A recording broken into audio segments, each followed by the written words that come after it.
बेच रहे हैं, करने के बजाय बेच रहे हैं। देखें जी, 4 गुना कीमत है जिन दुकानों से मिलते हैं। देखें अस्पतालों की तो हालत ये है, मैंने आपसे अर्ज कर दी है कि उनके पास अभी तक आज 2 बजे मैं लाल हवेली से था, उनके पास फंड नहीं पहुंचे हैं। फंड्स नहीं पहुंचे। शेख साहब एक सेकंड अगर आप मुझे देंगे, मैं सिद्दीकुल फारूक साहब से पूछ लेती हूँ। सिद्दीकुल फारूक बताइएगा, शेख रशीद साहब को मैंने पहले भी कहते हुए सुना था, इसीलिए मैंने आज उनसे ये दोबारा रिक्वेस्ट की कि वो हमें ज्वाइन करें। ये क्या वजह है, इमरजेंसी क्यों नहीं डिक्लेयर हो रही? और वो ये कह रहे हैं कि फंड्स भी नहीं दिए गए और मैनेजमेंट भी नहीं हो रही। यहाँ पर फ्लड्स ने तबाही मचाई हुई है, मैनेजमेंट नहीं हो रही। वहां डेंगू जो है वो फैलता जा रहा है, अब उसकी जड़ें खैबर पख्तूनख्वा और कुछ केसेस सिंध में भी नुमाया होने लगे हैं।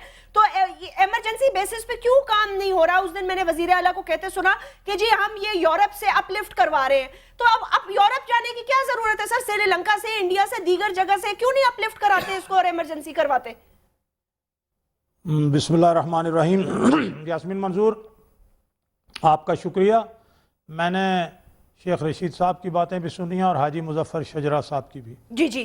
तो मैं पंजाब से पहले शुरू करता हूँ, चूँकि मैं 2 दिन लाहौर में ही था, आज ही मैं पहुँचा हूँ। बल्कि आपके प्रोग्राम के लिए बस मैं डेवो से उतरा, डेवो बस से, और सीधा यहाँ आ गया। तो मैं ये अर्ज़ करूँगा कि वहाँ आज सुबह 7 बजे भी वज़ीर आला शहबाज शरीफ ने मीटिंग की तमाम मुतल्लिका आदमियों की, और वहाँ एमरजेंसी बुनियादों पर प्लेटलेट्स का बंदोबस्त भी है, टेस्ट का बंदोबस्त भी है। जहाँ जहाँ फंड्स की ज़रूरत है वहाँ पहुँच रहे हैं।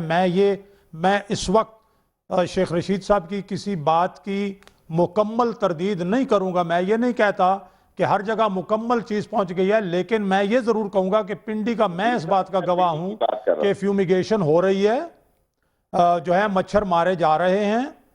इसमें मुख्तलिफ अप्रोच ज़रूर थी। बाकी मार्केट में चले जाएं, जो भी मच्छर मार अद्वियात हैं वो कोई इतनी महंगी नहीं है। शेख साहब ने 3-4 गुना बात कह दी, नहीं ऐसा नहीं है। उन्होंने कहा कि लोग नाजायज फायदा उठा रहे हैं। सर इस बात पे ये तो होता है ना, हो सकता है किसी ने इनको गलत रिपोर्ट की हो। कैसी भी सर नहीं, मेरी थोड़ी सी बात सुन ले। मैं तो खुद दुकान से जाके चीज खरीदता हूँ। मैं खुद अपना खत बनवाने के लिए, बाल कटवाने के लिए नाई के पास जाता हूँ। मैं उसे घर नहीं बुलवाता। मैं सब्जी मंडी में जाता हूँ। पिछले साल खुद मेरी वाइफ को भी ये डेंगू फीवर हो गया। तो मैं ये अर्ज करूंगा कि जितना मुमकिन है वो कर रहे हैं, और इंशाअल्लाह उल अजीज आप देखेंगे इसके नताइज बेहतर है। और जंगी बुनियादों पर हो रहा है, यानी छुट्टियां, अगर देखा कि बच्चों को जो है ये इसका हमला हो सकता है तो स्कूल बंद कर दिए 10 दिन के लिए। और जितने भी इकदाम मैं अब एक एक करके सारे आपके सामने रख देता। अस्पतालों में पैसे भी पहुंचा दिए गए हैं, अस्पतालों में डॉक्टर्स इजाफी मुहैया कर दिए गए हैं। तो मैं सिर्फ ये अर्ज करूंगा कि किसी, अगर कल आप प्रोग्राम करेंगी, मुझे बुलाएंगी, तो मैं वो तमाम इकदामात जो कोई 31-32 है मैं आपके सामने रखूंगा। इसके अलावा लॉस फिगर्स बढ़ते क्यों जा रहे हैं? वहां से बहुत बड़ी तादाद में ये बहुत बड़ा हमला है। एक सेकंड सर, बहुत बड़ा हमला क्या मतलब है? पूरे दुनिया के डेंगू लाहौर पहुंच गए हैं। एक सेकंड जरा रुक जाए सर, मैनेजमेंट की बात होती है ना सारी। शेख साहब क्या कह रहे थे आप? सॉरी। देखिए, मैंने सिद्दीकुल फारूक साहब से ये अर्ज करनी है कि मैं नहायत जिम्मेदारी से अर्ज कर रहा हूं कि पिंडी इस्लामाबाद में किसी हॉस्पिटल में प्लेटलेट यूनिट नहीं है। नंबर 1 सेपरेटर नहीं है। मैं ऑन रिकॉर्ड कह रहा हूं यास्मीन साहबा के प्रोग्राम पे, अपनी बहन के प्रोग्राम पे। नंबर 2 सीबीसी जो टेस्ट हो रहे हैं, ये जो है कंबाइंड ब्लड टेस्ट जो है, इसके लिए सीपीआर टेस्ट की जरूरत है डेंगू के लिए। इसका सारे पंजाब के हेल्थ डिपार्टमेंट में किसी जगह ये एनआईएच में आ रहे हैं। नंबर 3, मैं बहुत जिम्मेदारी से ये कहना चाहता हूं कि मुझे ये बात नहीं कहनी चाहिए, फैक्ट ये कह रहा हूं कि अवेयरनेस का मतलब ये नहीं है, शहबाज साहब से मेरे भी जाती मरासम रहे हैं, सियासी इख्तलाफात का मतलब ये नहीं है कि आप पम्फलेट बांटना शुरू कर दें चौक में। और इतनी अवेयरनेस है, जो कुछ टीवी पे लोग देख रहे हैं वो इश्तिहार बांटने से नहीं हो रहा। आप अवेयरनेस के इश्तिहार भी मुसलसल आ रहे हैं। असल किस बात की जरूरत है? असल इस बात की जरूरत है, ये कल हमारे प्रोग्राम के बाद ये माने हैं कि हमारे पास जो है ये प्लेटलेट जो है, एक जो यहाँ सेंट्रीफ्यूज की मशीन पड़ी हुई है, वो सिंथीसिया, वो कौन सी बीमारी होती है बच्चों की, उनके डोनर की पड़ी है, जो एक ब्लड से एक बन रहा है। सो खुदा के लिए हकीकत पर जाएं। आज 2 बजे तक, 2 बजे के बाद पैसे आ गए तो मैं कह नहीं सकता। डेंगू का बजट अगर सदीक उल फारूक साहब कह रहे हैं हॉस्पिटलों में पहुंच गए, आई बिलीव ऑन हिम, ठीक है, पहुंच गए होंगे। 2 बजे तक किसी हॉस्पिटल में डेंगी बजट के, इसलिए मैंने आज अपील किया है कि इमरजेंसी डिक्लेयर की जाए।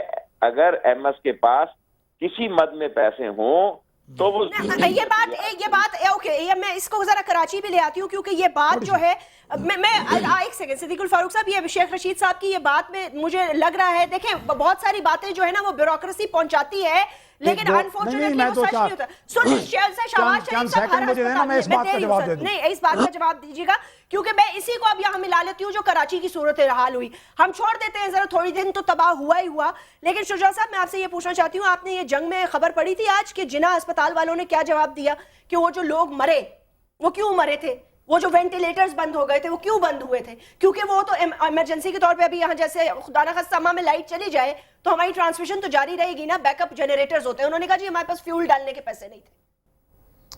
जी मेहरबानी आपकी।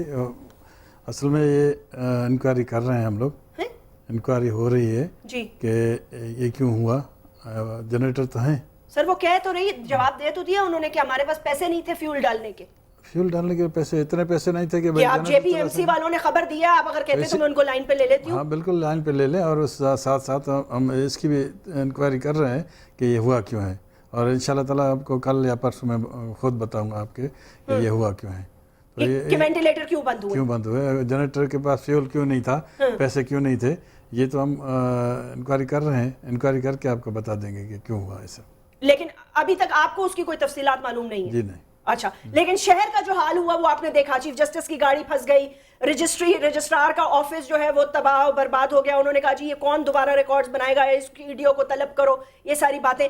डिजास्टर मैनेजमेंट के आप हेड हैं जफर साहब, ओवरऑल जो मैनेजमेंट आप देख रहे हैं, क्राइसिस जो इस वक्त चल रहा है, सिंध हो, लाहौर हो, पिंडी हो, जो भी हो, डेंगी हो या फ्लड्स हो, इस हवाले से इस डिजास्टर मैनेजमेंट अथॉरिटी के पास अवेयरनेस कब आई कि ये तबाहियां आने वाली हैं? चले डेंगी को तो छोड़ दें कि वो तो रैपिडली फैला, बट ये फ्लड्स की, जैसे शुजा साहब ने कहा 3 दिन बाद मेट ऑफिस हमें बता रहा था। शेख रशीद साहब कहते हैं मैंने 2.5 महीने पहले पढ़ा अखबारों में कि शदीद तरीन बारिशें और फ्लडिंग होने वाली है। जी, जो शेख साहब फरमा रहे हैं वो भी सही फरमा रहे हैं। उन्होंने ऑक्सफैम की रिपोर्ट पढ़ी होगी जो कि पाकिस्तान में छपी थी जी, उसके तर्जुमे में शाये हुए थे। लेकिन ऑक्सफैम कोई साइंटिफिक इदारा नहीं है जो कि मेट की फोरकास्टिंग करे, या उनकी ऑथेंटिसिटी इस कॉन्टेक्स्ट पे नहीं होती। हम रिलाई करते हैं डाटा वो जो मेट डिपार्टमेंट से रिलेटेड इंस्टीट्यूशन है दुनिया भर में, रीजन में, उनको सामने रख के उनकी बेसिस पे मेट डिपार्टमेंट अपनी फोरकास्ट इशू करता है। अच्छा, वो जो फोरकास्ट दी गई थी जून के महीने में मेट डिपार्टमेंट से, based scientific data available with them, कि इस साल बारिशें एवरेज रेनफॉल 10% कम होंगी पाकिस्तान में। ये मेट ऑफिस ने कहा था और इन्वाइटिंग कहा था, और चंद इलाकों में बारिशें 10% से ऊपर जा सकती हैं, खैबर पख्तूनख्वा में, शुमाली इलाका जात में और शुमाली पंजाब में। बाकी पाकिस्तान में उनका ख्याल था कि 10% बिलो नॉर्मल रेनफॉल होगी। आपकी एवरेज रेनफॉल है 137.5 मिलीमीटर्स, और इस इलाके में हम एक्सपेक्ट कर रहे थे कि 125 के आसपास 130 होनी चाहिए, लेकिन जो हुई है मिट्टी में, in 48 hours alone we had 340 millimetre rainfall. Badin में 280 मिलीमीटर हुए फिर 48 आवर्स। टिड्डोमत खान में भी 300 मिलीमीटर हुई है, मीरपुर खास में 300 मिलीमीटर हुई है। और उसके बाद न सिर्फ ये कि अब जो सेकंड स्पेल था 29 अगस्त का, उसका फोरकास्ट था कि 3 दिन की बारिश होगी है, 29, 30, 31। हमारा ख्याल था हम ईद तक इंशाल्लाह रिलैक्स हो जाएंगे और लोग इजी हो जाएंगे। अब 29 को बारिश स्टार्ट हुई, अभी तक चलती आ रही है। 14 तारीख हो गई है। मेट डिपार्टमेंट क्या कह रहा है, कल सूरज निकल आएगा? अब उनका कहना यह है कि कल माइल्ड होगी, लेकिन और मुझे यकीन है कि कल डबल हो जाएगी, क्योंकि मतलब मुझे समझ में नहीं आ रहा कि ये मेट डिपार्टमेंट क्या, फिर आप इनको फायर करते हैं किस लिए पर ये लोग बैठे हुए? इसमें गुजारिश है कि जहाँ तक मुझे बताया गया है कि मेट डिपार्टमेंट की ये कैपेबिलिटी है फोरकास्टिंग की, वो 90% एक्यूरेसी के साथ 3 दिन की कैपेबिलिटी है। ठीक है, 3 दिन तक लेकिन प्रोडिक्ट अप टू 90% एक्यूरेसी। उससे ज़्यादा फोरकास्ट करते हैं तो एक्यूरेसी कंप्रोमाइज़ हो जाती है। और आपको जो रीजनल सेटेलाइट्स हैं, वेदर सेटेलाइट्स और ग्लोबल सेटेलाइट्स, उनके पास भी अच्छा ऑथेंटिक डाटा 7 दिन से ज़्यादा का नहीं होता। 7 दिन तक वो प्रोडिक्ट कर सकते हैं। और वही अब ये जो मेट डिपार्टमेंट हमें देता है, हमें बताया गया कि 3 दिन तक उनकी अपनी कैपेबिलिटी तो है ही है, प्लस ग्लोबल डाटा को सामने रख के एक जनरली। तो ग्लोबल डाटा क्या कह रहा था? वो भी 1 हफ्ते, ग्लोबल डाटा 1 हफ्ते से ज़्यादा नहीं जाता। वो ग्लोबल डाटा भी कहता कि इसी तरह रेन रहेगी। कितनी सर ऑक्सफैम वालों ने ये कहा है कि पाकिस्तान ने इन्वेस्ट नहीं किया फ्लड्स में। उन्होंने कहा है कि डिजास्ट्रस मूनसून सीजन होगा अगला, हम अभी से बता रहे हैं। अर्ली वार्निंग सिस्टम्स में इसको करें, एम्बैंकमेंट्स जो हैं वो ठीक करें, यहाँ तक कि एम्बैंकमेंट्स और डाइक्स की रिपेयर भी नहीं की गई। मैं बताता हूँ आपको, जहाँ तक इन्वेस्टमेंट का ताल्लुक है, वहाँ तक मैं एग्री करता हूँ कि इनकी रिपोर्ट सही कि पाकिस्तान ने डिज़ास्टर प्रिवेंशन के लिए खातिर ख्वाह इन्वेस्टमेंट नहीं की, पैसे नहीं दिए।